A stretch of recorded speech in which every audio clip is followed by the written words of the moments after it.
and he started mobilizing all the students forum in IIT Mumbai to get into this Bhakti movement right since the college days. So immediately after passing out from IIT, most of his batchmates they went to US. So he told his father, just give me one cow and a village where I can go and stay and spend the rest of my life doing only Bhakti. So that is the kind of simple aspiration that he had. Immediately after passing out from IIT, he decided to get into Brahmacharya Diksha in a much more austere way. And for 5 years he was associated with ISKCON, and thereafter he decided to switch from Brahmacharya straight away to sannyas. Actually, we go through the 4 stages of Brahmacharya, Grihastha, Vanaprastha and then sannyasa. So he has skipped what is called Grihastha and Vanaprastha. Straight away from Brahmacharya Diksha, he has taken sannyasa.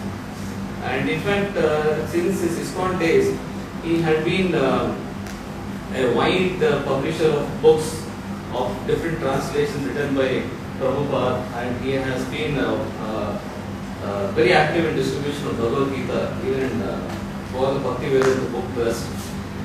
And then after having spent about a couple of years with ISKCON, he got an opportunity to speak on Bhagavad Gita on Sony television. He used to come regularly in Sony television. If you had watched somewhere around 1998, 99, in that period. So around 8-9 years back, he was a regular presenter on Bhagavad Gita in Sony and Star Plus. And then subsequently, after he has gone quite deep into the subject, he realized the kind of importance which Chaitanya Mahaprabhu played in terms of giving the Hare Krishna Mahamantra for Kali Yuga. I leave it to Swamiji to speak more about the 4 yugas and what is our purpose in Kali Yuga and what is the easiest path. And as per Bhagavad Gita also there are 3 yogas, the Karma Yoga, the Jnana Yoga and Bhakti Yoga. And he firmly believes, and it's as per Bhagavad Gita too, Bhakti Yoga is the easiest path for anyone to attain salvation rather than Jnana Yoga and Karma Yoga. So he is going to speak on that subject.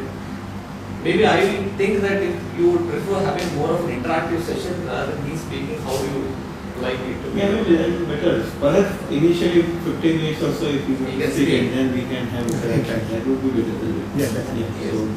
And to Swamiji's credit, he is now 35 years old. To his credit, he has already written nearly about 50 books, and he spends nearly about 8 to 9 hours chanting every day. He completes 1 lakh names. That is a must. He completes 1 lakh to 2 lakh names every day.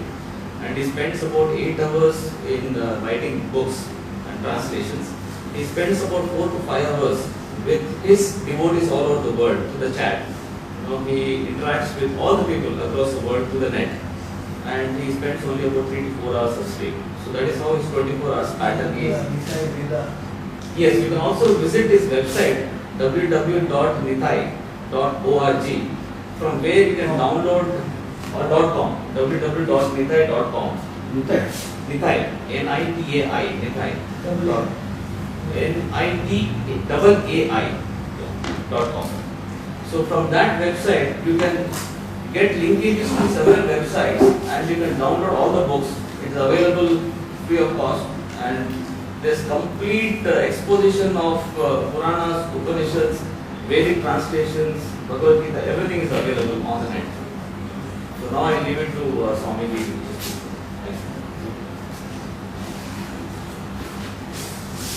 So we will chant the invocation mantra.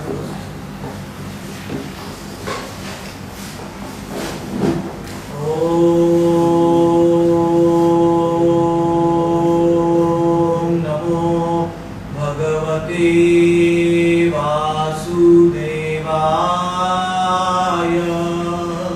Om Bhagavate Vasudevaya.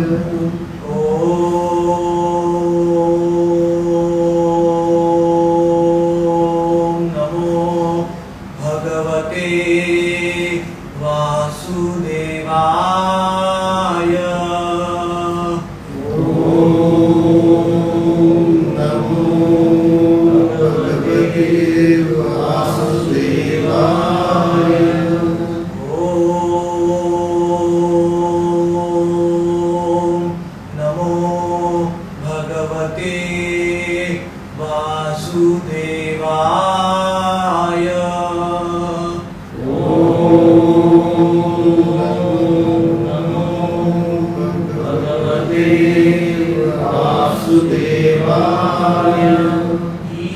ईशावास्यमिदं सर्वम् यत्किञ्चित् जगत्यां जगत् तेन त्यक्तेन मुञ्जिता मा दृढः कस्य स्विद्दनम् ॐ पूर्णमदः पूर्णमिदं पूर्णात् पूर्णमुदच्यते पूर्णस्य पूर्णमादाय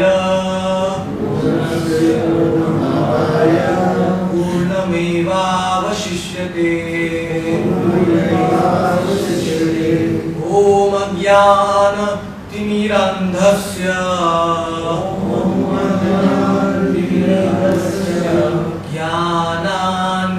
ज्ञानाञ्जनशलाकया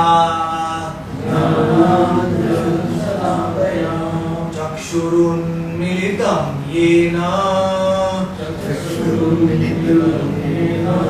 तस्मै श्रीगुरवे नमः तद्विद्धि प्रणिपातेन परिप्रश्नेन सेवया उपदेक्ष्यन्ति ते ज्ञानम् ज्ञानिनस्तत्त्वदर्शिनः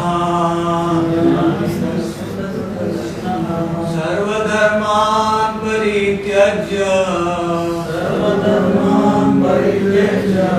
मामेकं शरणं व्रज अहं त्वां सर्वपापेभ्यो मोक्षयिष्यामि मा शुचः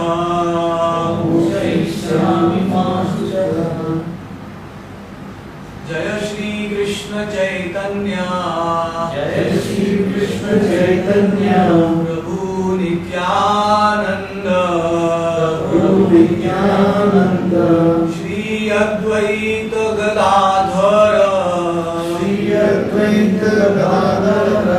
श्रीवासादि गौर भक्त वृंद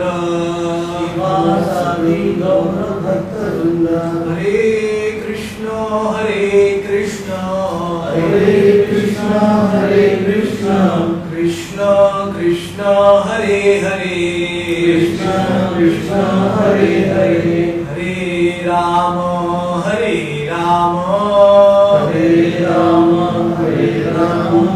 Ram Ram Hare Hare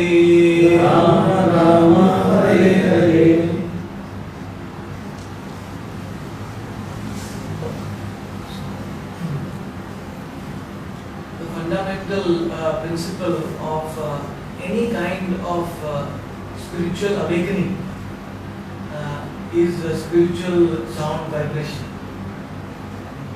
Without spiritual sound vibration, we cannot realize the import of any of the Vedic mantras. Neither we can realize our real identity of being the Atma. The power of spiritual sound vibration is that it can penetrate right into our heart. Our soul is actually having a lot of coverings in our conditioned stage.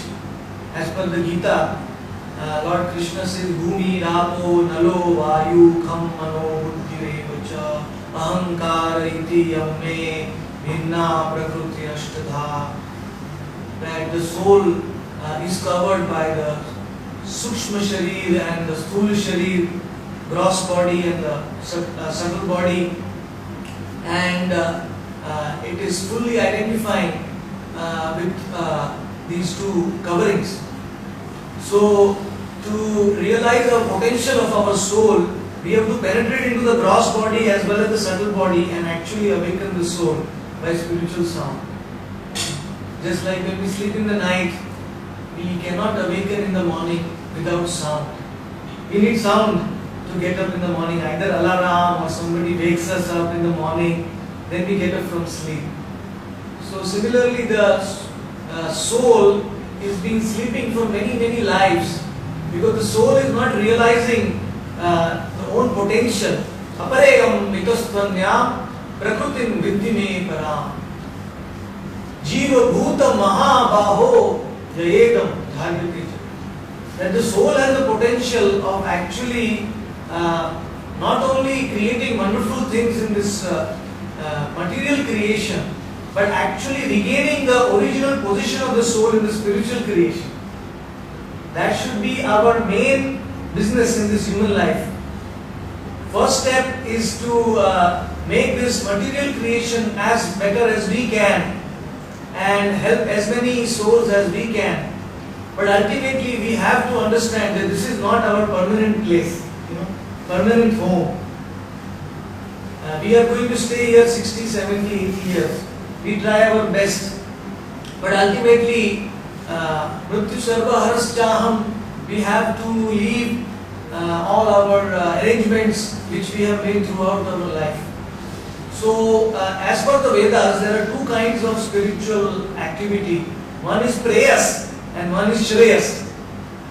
Prayas means I try to make my present life better. I try to live in a very nice way. I try to help others. I try to remove their difficulties. I try to give them spiritual enlightenment.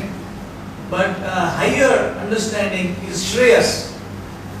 Shreyas means to save ourselves first. A drowning man cannot, lift others from the water. So we have to first fix our own future. How our destination, what is going to be our destination after death? What is going to be the quality of our life after death? So we learn the art of living by staying in this world. But actually, as per the Vedas, we should also know the art of dying. Most people are not interested in the art of dying because nobody wants to know or nobody even wants to think that what happens after death. But it is a very scientific phenomenon. In fact, Lord Krishna says in the Gita that death is only a change of clothes. Actually, it's like a change of clothes. Vasamsi jirnani yatha vihaya navani grinati narokarani. Yatha sharirani vihaya jirnani navani grinati. Anyani samyati navani. On the flight, one gentleman from America was asking me, Swamiji, you are not afraid of death? He was just sitting next to me. He suddenly turned to me and asked me. And I replied with a smile, no, not at all. Absolutely not. Because we have realized this knowledge of Bhagavad Gita that it is just like change of clothes. Just like we give up our old clothes and we wear new clothes in the morning. Do you feel sad when you put on new clothes?